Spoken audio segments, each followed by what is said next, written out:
안녕하세요. 예수의 이름으로 문안 안 드립니다. 본 CD는 버지니아 애난델에 위치한 메시아 장로교회 방송 선교부에서 한세영 목사님의 설교 내용을 선교용으로 제작한 것입니다. 설교를 들으시고 예수 그리스도에 대해 알기를 원하시거나 예수를 믿고 신앙생활 하시기를 원하시는 분은 교회 전화 703-941-4447로 연락해 주시면 성심성의껏 도와드리겠습니다. 할렐루야. 평안들 하셨습니까? 기도 많이 해주셨죠? 왜 소리가 줄어들었습니까? 예, 감사합니다. 저희가 가서 선교를 하는 동안에 더위와 싸워야 했고 또 마귀와 싸워야 했고 어려운 장애들과 싸워야 됐지만, 그러나 여러분의 기도 덕분에 하나님의 은혜로 너무나 평안한 가운데 모두가 다 승리하고 돌아왔습니다. 하나님께 영광을 돌려드립니다. 교회에 모여서 정기적으로 기도를 하신 분들이 계셨다는 얘기도 들었고요, 또 철야로 기도를 하셨다는 분 얘기도 들었습니다. 그러나 우리가 말을 하지 않아도 선교지에서 다 느낄 수가 있었습니다. 이제는 그 교회 성도들이 많이 성숙해져서 본인들이 알아서 사역을 주도할 정도가 되었는데요, 다만 사역자가 없어서 성장하지 못한다는 점이 좀 안타까웠습니다. 그러나 그것도 우리가 기도하면 하나님이 응답해 주실 줄로 믿습니다. 아침에 교회에 도착을 해서 노방전도를 나가기 전에 준비 모임을 가지며 기도를 하고 있는데 갑자기 비가 쏟아졌습니다. 노방전도를 나가야 되는데, 그래서 어떻게 합니까? 저보라 마무리 기도를 하라고 그러는데 마무리 기도를 하면서 뭐라고 기도합니까? 하나님, 비를 그쳐주세요. 감히 용감하게 그런 기도를 드렸어요. 비가 그쳤을까요? 안 그쳤을까요? 안 그쳤어요. 그래갖고 우리가 비를 맞더라도 전도를 나가야 되지 않습니까? 그리고 이제 내보내면서 만약에 아이들이 온다고 하면은 우리가 차를 보낼 테니까 뒤따라가면서 차를 세 팀으로 나눴는데 쫓아가겠다고 했습니다. 그래서 전화번호를 다 주고받고 이렇게 했는데 다 바깥으로 나가는데 비가 왔을까요? 안 왔을까요? 이제 이 믿음이 약해졌어요. 여러분들이. 비가 뚝 그쳐버렸어요. 근데 저는 믿음이 없었나 봐요.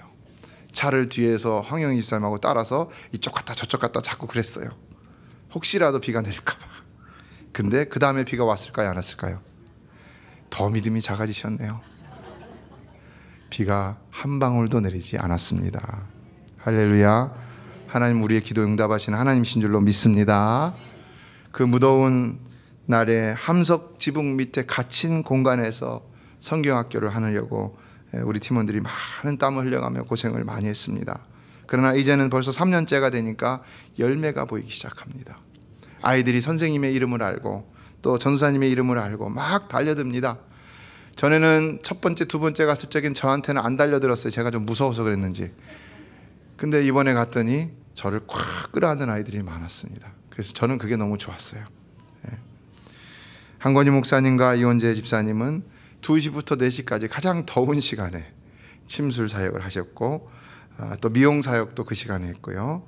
그러면 이렇게 기다리는 사람들 붙들고 우리 전도사님들이나 또 집사님, 우리 성도님들이 복음 제시를 하고 기도를 해드리고, 또 한쪽에서는 고광자 권사님, 홍은희 집사님, 윤봉희 권사님 같이 미용 사역을 해주시는데요. 아유, 머리를 너무 잘 깎으셨어요. 근데 17년 만에 다시 가위를 들어보신 거라고 합니다. 17년 만에. 그리고 한 분은 처음 배워서 간 거예요.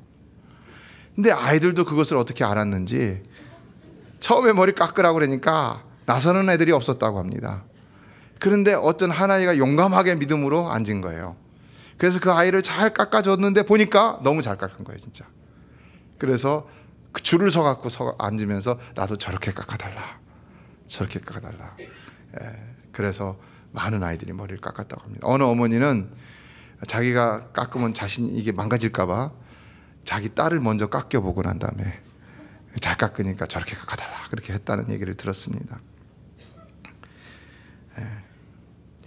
그리고 용감하게도 첫 번째로 머리를 깎았던 아이 이름이 케빈이라는데요. 케빈, 여러분 이름 잘 기억해 주시기 바랍니다. 이 아이가 한 15살 정도 된 아이인데요, 기도를 해달라고 왔어요. 자기 교회가 캔쿤에 있는데 개척을 막 해갖고 교회가 조그만 교회입니다. 그러니까 좀 기도를 해주세요. 그래서 기도를 하기 시작하는데 이 아이의 마음을 하나님이 참 기특하게 보시더라고요. 그리고 그렇잖아요. 자기 교회를 위해서 기도해달라는 게 참 그렇잖아요. 그리고 하나님께서 이 아이가 나중에 커서 목회자가 됐으면 좋겠다는 마음을 주시더라고요. 그래서 저도 그렇게 기도하고 끝나고 난 다음에 그 아이한테 아무래도 네가 목회자가 돼야 되겠다 그랬더니 얘가 자기도 기도하는 순간에 그걸 느꼈다는 거예요. 할렐루야. 열매인 줄로 믿습니다. 하나님이 하시는 거잖아요. 하나님이요, 사람이 하는 게 아니라요. 모든 것은 하나님의 뜻대로 하시는 것입니다. 그래서 저는 거기서도 열매를 봤습니다. 그리고 이번에는 현지 통역자를 쓰지 않고 한국말도 하고 영어도 잘하고 스페니쉬도 잘하는 제 2세를 우리가 이제 데리고 갔습니다. 젊은 목사님인데 파라과이에서 14년 계시고 그 다음에 이제 14살이 넘어서 그 뉴욕으로 부모님을 따라서 이민을 온 목사님이신데요. 제가 아버님은 잘 알아요. 총회 가면은 교단에서 총회 서기도 하셨고 잘 아는데, 근데 그 아드님이라고 그랬어요. 그래서 제가 너무 좋아서 하자고 해서 이번에 같이 갔는데 설교 통역을 처음 해보신 거예요, 이분이. 그리고 한국말을 잘 못하세요. 파라과이에서 태어났고, 그러니까 스페니쉬하고 영어는 기가 막히게 잘해요. 근데 한국말을 좀 서툴러요. 근데 처음 시간에 이렇게 설교를 하는데 통역이 잘 따라오질 않는 거예요.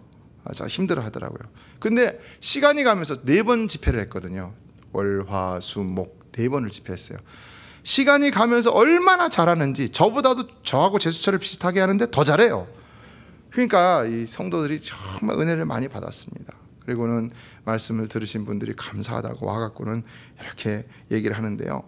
알고 보니까 그 교회도 조그만 교회인데도, 개척교회인데도 문제가 있었던 거예요. 그래서 어느 분이 마음의 상처를 입고 교회를 떠났습니다. 근데 저는 모르고 그냥 전했습니다. 사랑해야 된다. 교회는 평안해야 성장할 수 있다. 그리스도의 향내가 나야 사람들이 예수 보고 교회에 달려들 수 있다. 몰려올 수 있다. 그리고 무엇보다 기도 많이 해야 된다는 것을 매 시간마다 강조했습니다. 그래서 대놓고 기도 몇 시간씩 하냐고 물어봤어요. 그리고 우리 기도 많이 하시는 분들 콕콕 집어갖고 기도 얼마냐고 물어봤어요. 그랬더니 다행히도 1시간 합니다, 2시간 합니다, 3시간 합니다, 이 얘기를 하더라고요. 그분들이 도전이 된 거예요. 근데 그 교회 옆에 이제 그 모교회라 할 수 있는 임마누엘 교회 장로님이 계신데 그분은 꼭 오십니다. 오시면 설교도 들으면서 노트를 다 하세요. 김지원 전사님이 유년부 설교하는 것도 다 옆에서 노트를 하시는 분이에요. 근데 그분은 2시간씩 기도를 하신다고 그러더라고요. 그 교회가. 근데 그 교회 장로님 한 분이, 그 우리 몬테시나이 교회 장로님이 뭐 이렇게 얘기하는데 5분 설교합니다. 5분 기도합니다. 이렇게 얘기하셨어요. 그러더니 자기가 깨달은 거예요. 그걸 갈 때는 우리 집사님 어느 분에게 내가 이제부터는 기도 열심히 하겠습니다. 그렇게 고백을 했다는 것입니다. 여러분, 그 교회는 기도하면 사는 줄로 믿습니다. 우리 교회도 기도하는 사람이 있어야 살 수 있는 줄로 믿습니다. 기도해야 됩니다. 하나님의 능력은 하나님으로부터 오는 것입니다. 우리가 가만히 있다고 얻을 수 있는 거 아니지 않습니까, 여러분? 여러분, 아무리 말을 잘 준비하고 설교를 하면 여러분이 감동을 받습니까? 하나님이 능력을 주셔야 말씀이 감동이 될 수가 있는 줄로 믿습니다. 기도하지 아니하고 주의를 무슨 일을 할 수가 있다고 생각합니까? 기도 안 하고 할 수 있는 것은 아무것도 없는 것입니다. 이번에 교도소 갔는데요, 놀라운 일이 일어났습니다. 그 목사님이 말씀을 전하는데, 사실 그 목사님 우리 새벽마다 쉐어링을 합니다. 선교를 가면 쉐어링을 하는데, 왜 쉐어링을 제가 시키냐면요, 우리가 1시간씩 예배 시간을 드립니다. 바쁜데 무슨 새벽 기도를 1시간씩 하느냐? 이유가 다 있습니다. 그 시간에는요, 우리 팀원들이 힐링 받는 시간입니다. 그래서 제가 쉐어링을 시키는 겁니다. 그래서 쉐어링을 하는데 이분이 자기가 14살에 미국에 와서 깽단에 들어갔다는 거예요. 등치가, 저는 키보다는 저번 작지만 등치는 저보다 더 좋아요. 근데 그게 다 근육으로 돼 있어요. 25년 동안 이걸 했다는 거예요. 제가 물어봤어요. 어떻게 해야지 그렇게 됩니까? 그랬더니 25년 동안 자기는 했다는 거예요. 깡패로 싸우려고 이걸 한 거예요. 뭐 이런 거예요.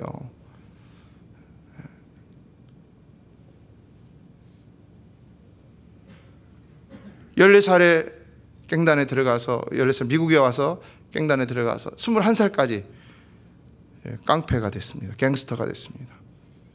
그리고는 해병대 들어가서 8년 동안 있으면서 그가 바뀌기 시작한 겁니다. 6년까지도 별로 바뀌지 않았다고 합니다. 그 다음에 받기 시작합니다. 그 부모님이 목사님이니까 얼마나 자녀를 위해서 기도했겠습니까?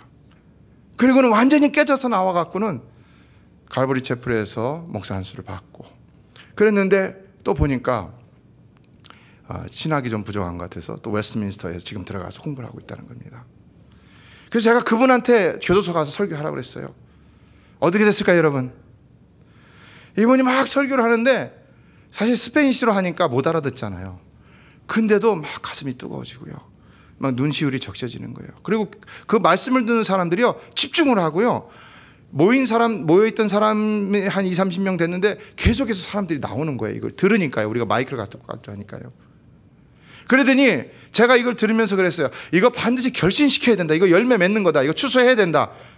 그래가지고 제가 결신시키려고 탁 했는데 그 목사님이 다 해버렸어요. 그래서는 뭐라고 하니까는 갑자기 이 죄수들이 이렇게 손을 드는 거예요. 이렇게 결심하는 거예요. 콜링을 했대요. 그때 손을 이렇게 드는 거예요. 이렇게 드는 게 아니라 이렇게 들어요. 그리고 어떤 사람은 이렇게 들고요. 그리고 안 드는 사람 몇 명 있었는데 나중에 다 들더라고요. 이렇게. 할렐루야. 성령께서 역사하신 줄로 믿습니다. 그분이요 가면서 그렇게 기도했다고 합니다. 우리 선교 따라오면서 다시 한번 나에게 잃어버린 성령의 불을 붙여주시옵소서. 근데 우리하고 마지막 우리가 토요일 아침에 다시 쉐어링을 하는데 그 얘기를 하더라고요. 자기 기도가 응답받았습니다. 할렐루야. 여러분의 기도도 응답받으시기를 주의 이름으로 축원합니다. 여러분의 영혼이 잘되기 위한 기도도 응답받으시기를 주의 이름으로 축복합니다.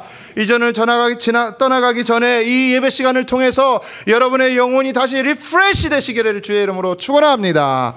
영혼이 살아야 삶이 살 수가 있는 것입니다. 영혼이 살아야 내 삶이 하나님 앞에 아름다운 삶이 될 수가 있는 것입니다. 선교란 무엇일까요? 오늘 본문은 이스라엘을 향한 말씀입니다. 이스라엘을 향한 하나님의 놀라운 해방과 회복의 예언입니다. 그러나 우리는 이 속에서 선교에 관한 몇 가지 정의를 생각해 볼 수가 있습니다. 이에 첫째, 선교는 하나님의 택한 백성을 위로하는 일이라는 사실입니다. 하나님의 택한 백성을 위로하는 일이다. 왜 선교가 하나님의 택한 백성을 위로하는 일이냐? 왜 그렇겠습니까? 선교는 우리가 구원할 자를 찾아 나서는 것이 아니고 이미 하나님께서 구원하시기로 작정한 택한 자를 찾아 나서는 일이기 때문인 것입니다. 그러나 둘째, 선교는 그러므로 이제는 그들을 만나 그들이 하나님의 택한 백성임을 확인시키며 복음으로 위로하는 일이 바로 선교라는 것입니다. 그래서 우리가 택한 백성을 만날 때는요, 하나님의 말씀이 선포되면 그들이 기뻐하고 감격하고 감사함으로 그것을 받아들이는 것을 볼 수가 있는 것입니다. 이것이 선교의 현장에서 나타난다는 것입니다. 오늘 보면 2절을 보면 그 노역의 때가 끝났고 그 죄악이 사함을 받았느니라고 그랬습니다. 그 노역의 때 무슨 말입니까? 죄로 인한 형벌의 기간이라는 것이죠. 정말로 이스라엘은 엄청난 죄를 저지르고 말미암아 오랫동안 또한 엄청난 형벌을 받았던 것을 볼 수 있는데, 그러나 그 노역의 때가 이제는 끝났다는 것입니다. 무슨 말입니까? 이제는 형벌이 다하여졌고 죄가 사함을 받았다는 것이죠. 이제는 죄의 또 형벌로부터 해방을 받게 되었다는 것이죠. 다시 말해 용서를 받게 되었다는 것입니다. 그러나 여러분, 이것은 무엇을 예표하는 것이겠습니까? 이것은 바로 아담과 하와의 죄로 인하여 형벌을 받고 있는 인류의 고통의 때가 예수 그리스도로 인하여 끝나게 될 것임을 예표하는 것이죠. 이에 선교는 택함을 받고도 아직도 죄로 인해서 고통받고 있는 모든 자에게 찾아가서 그 놀라운 구원의 소식을 전하며 위로하는 일이라는 것입니다. 그래서 선교지 가서 복음을 전하면요, 그것을 깨닫고 눈물을 흘리면서 감격함으로 그 복음을 받아들이는 사람이 반드시 있는 것을 볼 수가 있는 것입니다. 이번에도 집회를 하는데 하루는 둘째 날이었던 것 같아요. 제가 첫째 날도 복음 제시를 했는데 사실 첫째 날을 가자마자 하니까 좀 집중이 안 되더라고요. 근데 아무튼 복음 제시를 했는데 성당에 다니시는 분들, 근데 그 멕시코의 그 신앙은요, 이 캐톨릭은요, 이게 그 민간 신앙하고 합쳐져 갖고, 여기 이제 우리 조영길 목사님이 지난번 수요일 날 말씀을 전하시는데 그 과달루페라는 그 여신하고 같이 민간 신앙하고 이렇게 결부가 돼 갖고 이게 온전한 신앙이 아니에요, 이 사람들은요. 그래가지고는 복음에 대해서 얘기를 좀 해달라고 그러더라고요. 그래서 제가 매 시간마다 복음에 대해서 얘기를 했습니다. 하나님의 은혜, 믿음, 십자가 계속해서 얘기를 합니다. 이 사람들이 처음에는요, 얼굴 표정이 안 바뀝니다. 너무 딱딱해요. 막 바위에 계란 던지기입니다. 그런데 하루가 지나고 이틀이 지나고 시간이 지나면서요, 얼굴이 바뀝니다. 고개를 끄덕거리기 시작합니다. 얼굴이 환해지기 시작합니다. 그리고 눈시울이 촉촉해지는 것이 눈에 보입니다. 할렐루야. 누가 할 수 있는 것입니까? 사람이 하는 거 아닙니다. 하나님이 하시는 것입니다. 제가 아무리 복음을 거듭거듭해서 전했다 할지라도 하나님이 역사하지 않았다면 그 사람들은 냉랭한 그 얼굴 그대로 있을 것입니다. 오늘 이 시간에도 제가 아무리 뜨거운 심정으로 하나님이 사용하셔서라도 여러분에게 복음을 전한다 할지라도 여러분의 얼굴이 변하지 않고 마음이 변하지 않는다면 아무 소용이 없는 것입니다. 여러분이 하나님의 은혜를 받지 않는다면 이 시간은 아무런 소용이 없는 시간이 된다는 것입니다. 예배 구경꾼이 되지 마시기 바랍니다. 예배를 통해 하나님을 만나시기를 주의 이름으로 축원합니다. 하나님을 만나는 사람이 되어야 되는 것이죠. 예배 왜 나옵니까? 예배 왜 나옵니까 여러분? 천국 가려고 나옵니까? No! 그런 사람 천국 못 갑니다 여러분. 교회라고 다 100% 구원받는 거 아닙니다. 열처녀의 비유가 있지 않습니까 여러분? 열처녀가 다 예수님 기다렸어요. 신랑 기다렸어요. 그 중에 신랑 안 기다린 사람 없습니다. 다섯은 구원받고 다섯은 구원 못 받았다는 예화 아닙니까 여러분? 참되게 믿는 자만이, 오직 성령으로 말미암아 하나님의 은혜를 받는 사람만이 구원을 받을 수가 있다는 것입니다. 그러므로 우리는 예배 때마다 겸손하게 머리를 숙이고 마음을 조아리면서 하나님을 바라볼 수 있어야 하는 것입니다. 하나님 바라보시길 주의 이름으로 축원합니다. 오늘도 그랬잖아요. 9절에 보면 너희의 하나님을 보라라 그랬잖아요. 이게 복음인 것입니다.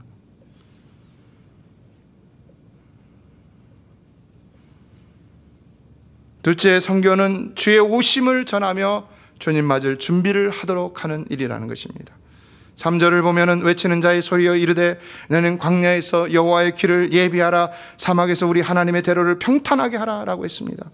물론 여기서 이사야의 말씀은 초림의 예수의 오심을 말하는 것이지만, 그러나 또한 이것은 오늘날 우리에게 재림의 예언을 하는 말씀이라고도 할 수가 있습니다. 자, 그렇다면 여러분, 우리는 예수님의 재림과 동떨어진 시대에 살고 있을까요? 절대 아니지요. 요한계시록 3장 11절, 16장 16절, 22장 7절, 22장 12절은 다 내가 속히 오리니라고 말씀하고 있습니다. 속히 온다는 것입니다. 이에 베드로 사도는 베드로후서 3장 10절에서 그러나 주의 날이 도둑같이 오리니라고 했습니다. 그날에는 하늘이 큰 소리로 떠나가고 물질이 뜨거운 물에 풀어지고 땅과 그 중에 있는 모든 일이 드러나리로다 라고 했습니다. 여러분, 예수님의 재림을 믿으십니까? 지구의 종말이 있다는 것을 믿으십니까? 여러분, 사람들은 죽게 되어 있습니다. 그 죽음은요, 그 사람들에게만 있는 것이 아니라 우리도 죽는 날이 온다는 것입니다. 모든 것은 다 끝이 있습니다. 하나님의 것 말고는요, 모든 것은 다 유한한 것입니다. 다 끝이 있습니다. 우리도 언젠간 죽어 하나님의 심판대에 설 때가 반드시 오게 된다는 것입니다. 기억하셔야 됩니다. 천년 만년 살 것처럼 생각하지 마시기 바랍니다. 죽습니다. 반드시 죽습니다.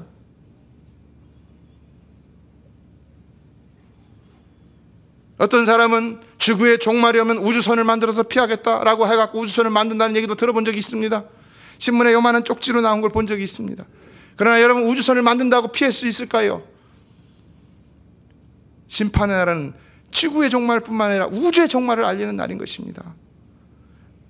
그래서 하나님은 새하늘과 새 땅을 창조하신다고 하지 않았습니까? 여러분은 다 새하늘과 새 땅에 들어가시길 주의 이름으로 축원합니다. 이에 마태복음 16장 27절은 인자가 아버지의 영광으로 그 천사들과 함께 오리니 그때 각 사람이 행한 대로 갚으리라 라고 했습니다. 예수 그리스도의 날은 심판의 날이라는 것입니다. 이에 우리는 예수 그리스도께서 재림하신다고 다 기뻐할 것만이 아니라 그 날을 위해 준비할 수 있어야 한다는 것입니다. 요한계시록 22장 7절은 보라 내가 속히 오리니 이 두루마리의 예언의 말씀을 지키는 자는 복이 있으리로다 복이 있으리라 하더라라고 했고요. 요한계시록 22장 12절은 그날에 내가 줄 상이 있어 각 사람에게 그가 행한 대로 갚아 주리라라고 말씀했습니다. 사랑하는 성도 여러분, 오늘부터라도 오직 그날을 생각하며 하나님 말씀대로 사는 여러분 되시기를 주의 이름으로 축원합니다. 여러분, 물질을 위해 뭘 더하고 내 명예를 위해 뭘 더하고 우리는 이걸 더 중요하게 생각하는데 아니라는 것입니다. 인생은 죽을 때가 반드시 오는데 그것은 영원한 것입니다. 물질과 명예는 유한한 것입니다. 여러분이 물질이 많다고 사람들이 여러분 좋아할 것 같습니까? 명예가 높아졌다고 여러분 사람들이 좋아할 것 같습니까? 여러분이 과연 누리는 것이 무엇입니까? 나 혼자만 자족하는 것 외에 무엇이 있습니까? 진정 하나님이 인정해 주지 않는 그 삶은 아무것도 아닙니다. 바람 잡는 일밖에 안 된다는 것입니다. 우리는 그런 삶을 살려고 해서는 안 된다는 것입니다. 의미 있는 삶, 정말로 잡아도 잡을 수 있는 삶을 살아야 되는 것이지 잡아도 잡히지 않는 삶을 살면 안 되는 것입니다. 이와 같은 주의 날을 선포하는 것이 바로 선교라는 것입니다. 이에 우리는 항상 예수 그리스도의 재림을 생각해야 되는데요, 어느 날 미국의 어느 목사님이 환상을 보았습니다. 그러더니 주님이 나타나셨습니다. 내 교회에서 너 몇 년 목회를 했느냐? 20년 했습니다. 그러면 성경에 재림한다는 예언이 2163절이나 나오는데 너는 재림에 대해 설교를 몇 번이나 했느냐? 이 목사님 생각해 보니까 한 번도 하지 않았다는 겁니다. 그래서 부끄러워서 한 번도 하지 못했습니다. 그랬더니 주님이 그냥 슬픈 빛을 하시고 사라져 버리셨다는 것입니다. 그래서 이 목사님은 어떻게 했습니까? 그 다음부터는 재림 설교를 아주 치중했다고 합니다. 그런데 성도들이 좋아하지 않습니다. 이상하게 오늘도 재림에 대한 설교를 하면 아멘이 줄어들어 버려요. 이게 진실입니까? 이게 진리입니까? 진실입니까? 아니면 거짓입니까? 진리고 진실이죠. 누군가 죽는 것을 보면 우리는 그걸 깨달을 수 있어야 되는 것이죠. 그래갖고 이 목사님이 다도 답답해갖고는요, 어느 집사님하고 하루는 짜고서는요, 그 집사님 보러 천장에 나팔 들고 올라가라고 했다고 합니다. 그래갖고 내가 지금 주님이 오십니다 그러면은 그때 나팔을 빠바바 부르려고 했습니다. 그리고 이제 설교가 시작됐습니다. 그래서 목사님이 설교를 하다가 소리를 지릅니다. 주님이 내년에 오실까요? 이번 달에 오실까요? 지금 오실까요? 주님이 지금 오십니다. 그랬더니 천장에서 나팔 소리가 빠바바 울렸습니다. 어떻게 됐을까요, 여러분? 성도들이 다 주여 어서 오시옵소서 그래야 되잖아요. 근데 어떻게 했습니까? 다들 깜짝 놀라갖고는 다 의자 밑으로 숨어버렸다는 겁니다.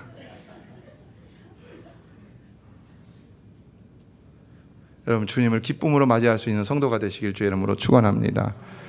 재림은 당연한 것이고 우리가 오면 믿음이 있으니까 다 올라가겠지, 이렇게만 생각하는 믿음은 게으르고 나태한 신앙입니다. 여러분, 그렇지 않습니까? 여러분,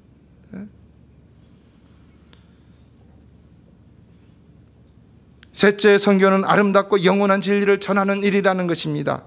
9절을 보면은 아름다운 소식을 시온에 전하는 자여, 아름다운 소식을 예루살렘에 전하는 자여라고 했습니다. 그렇다면 아름다운 소식이 무엇일까요? 여러분, 얼굴이 이쁘다는 소식이 아름다운 소식일까요? 옷을 오늘 잘 입고 왔다는 것이 아름다운 소식일까요? 아니면 누가 나한테 100만 불을 준다는 것이 아름다운 소식일까요? 저는 누가 저한테 살이 빠졌다고 그러면 아름다운 소식인 것 같아요.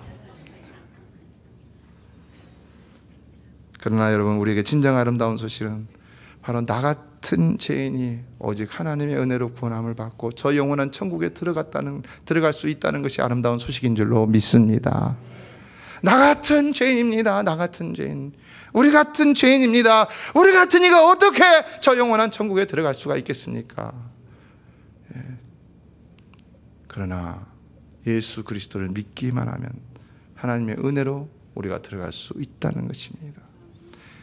다시 말해, 그 믿음도 하나님의 은혜이기 때문에 누구든지 하나님의 은혜를 받기만 하면은 천국에 들어갈 수 있다는 것입니다. 이것이 복음이라는 것이고요, 이것이 가장 아름다운 소식이라는 것입니다. 이와 같이 복음을 전하는 사람들보다 더 아름다운 사람은 없다는 것입니다. 진정 하나님 보시기에 아름다운 삶은 어떤 삶이냐? 하나님께서 우리에게 주신 사명을 감당하는 삶인 것입니다. 다른 모든 것보다도 복음을 전하는 사람이 가장 아름다운 삶을 사는 것입니다. 천국에 들어가면 복음 전도자들이 가장 앞쪽에 있다고 그러잖아요. 순교자, 복음 전도자. 안 믿겨지죠? 피부에, 가슴에 와닿지 않죠? 와닿는다면 여러분 지금 이렇게 안 할 거예요, 아마. 와닿는다면. 이것도 성령의 감동이 있어야 되기 때문에 강요하지 않습니다. 그러나 성령의 감동이 있는 사람은 복된 사람인 줄로 믿습니다. 듣든지 아니 듣든지 전하는 것입니다. 진리는 듣든지 아니 듣든지 전하는 것입니다. 듣는 자는 복된 것이고 못 듣는 자는 불쌍한 것입니다. 예, 8절은 풀은 마르고 꽃은 시드나 우리 하나님의 말씀은 영원히 서리라 하라라고 했습니다. 세상에 그 어떤 아름다운 것들이라 할지라도 영원한 것이 없다는 것이죠. 6절을 보면 모든 육체는 풀이요 그의 모든 아름다움은 들의 꽃과 같다고 했습니다. 우리가 강건하다고, 우리가 아름답게 치장한다고 그것이 얼마나 갈 수 있을까요? 인생의 부귀영화, 건강과 미모, 그 모든 아름다움과 자랑은 다 시한이 있고 기한이 있고, 이에 그로 인한 삶도 다 헛되고 헛될 뿐이라는 것입니다. 그래서 이것을 깨달은 전도자는 1장 4절에서 이런 말합니다. 내가 해 아래에서 행하는 모든 일을 보았노라. 보라, 모두 다 헛되어 바람을 잡으려는 것이로다. 뭘 잡으려고 합니까? 바람 잡는 거예요. 전도서 1장 2절은 전도자가 이르되 헛되고 헛되며 헛되고 헛되니 모든 것이 헛되도다 라고 했습니다. 인생이 다 헛되다는 것을 깨닫기까지 얼마나 걸릴까요? 여러분 진정 헛되다는 것을 깨닫고 있습니까?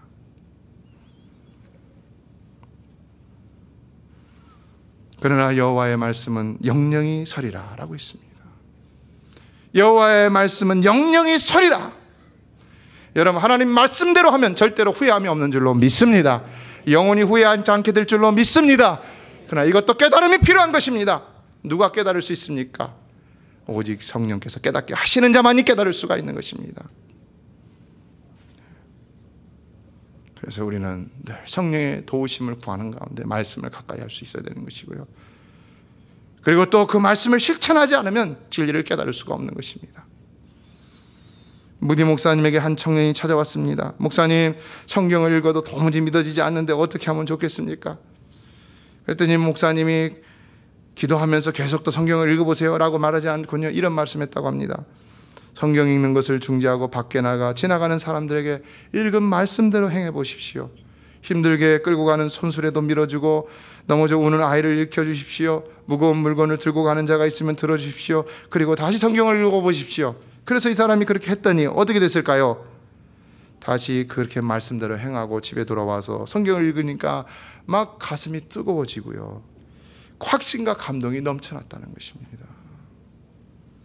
사랑하는 성도 여러분, 하나님의 말씀은 살아있는 진리인 줄로 믿습니다. 그러므로 우리는 말씀대로 살 때 말씀의 능력을 체험할 수 있는 줄로 믿습니다. 말씀은 하나님이라고 그랬어요. 요한복음 1장에 보면 이 많은 말씀은 인격이라는 것입니다. 글은 쓰여져 있는 대로 있는 것이지만 이것이 마치 사람처럼 움직이는 역사를 한다는 것입니다. 그러나 그것이 하나님이기 때문에 신처럼 하나님처럼 움직인다는 것이죠. 그러므로 우리가 하나님의 말씀을 실천하지 않고는 그 말씀이 움직이는 것을 체험할 수 없는 것입니다. 그러나 실천하면 그것을 반드시 체험하게 된다는 것입니다. 이번에도 우리 선교팀이 참으로 그곳에 있는 사람들에게 좋은 모습과 도전을 주고 돌아왔습니다. 벌써 3년째 가는 것인데요, 열매가 보이기 시작했습니다.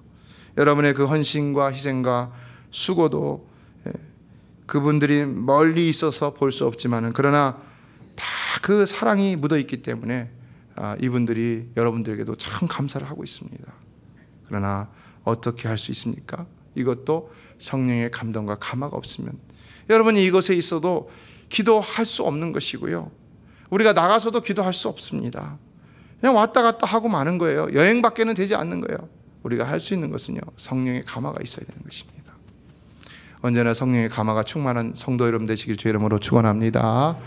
찬양을 할 때도요, 성령의 감화가 있어서 찬양하는 것하고요, 그냥 음악적으로만 하는 것하고 틀린 것이고요. 우리가 안내를 하거나 음식을 하거나 친교를 하거나 봉사를 하거나 나가서 전도를 하거나 뭘 하든지 간에 성령의 감동과 감화가 있는 것하고 없는 것하고는 틀린 것입니다.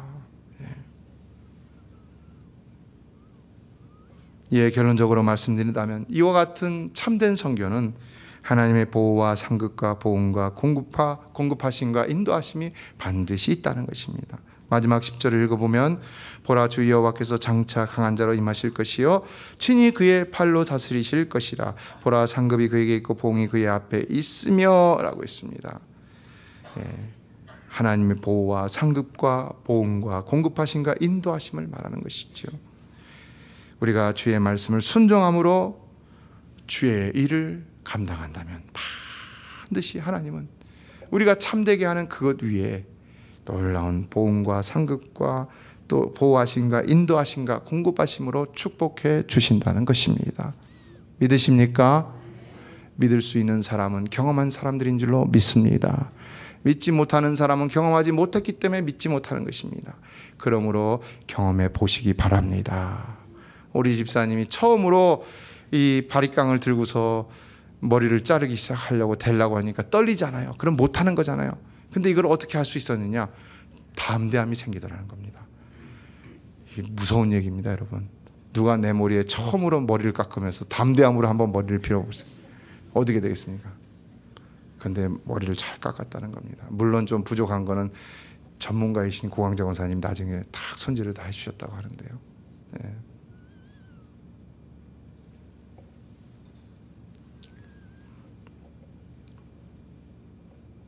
오늘 우리가 선교를 해야 되는 이유는 이 일이 하나님이 가장 기뻐하시는 일인 것이고, 이것이 오늘날 이 땅의 삶이 아니더라도 그러나 저 영원한 하늘나라의 삶과는 반드시 연결이 되어 있기 때문이라는 사실입니다. 반드시. 이 땅에서 명예와 상급과 또 영광을 얻기를 원하십니까? 아니, 이 땅에서는 좀 모자라더라도 저 영원한 하늘나라에서는 확실히 얻기를 원하십니까? 하늘나라의 것은 우리가 포기할 수 없는 거잖아요. 양보할 수 없는 거잖아요. 왜냐? 영원한 것이기 때문에. 거긴 더 이상 찬스가 없습니다. 거기 가서 잘한다고요? 그건 믿음이 아닙니다. 다 보고 하는 게 무슨 믿음입니까? 믿음은 어떤 것입니까? 바라는 것들의 실상에 보지 못하는 것들의 증거라고 했습니다. 보지 않을 때 하는 게 믿음인 것입니다. 볼 때 하는 건 믿음이 아닙니다. 믿음으로 하지 않는 걸 어떻게 우리가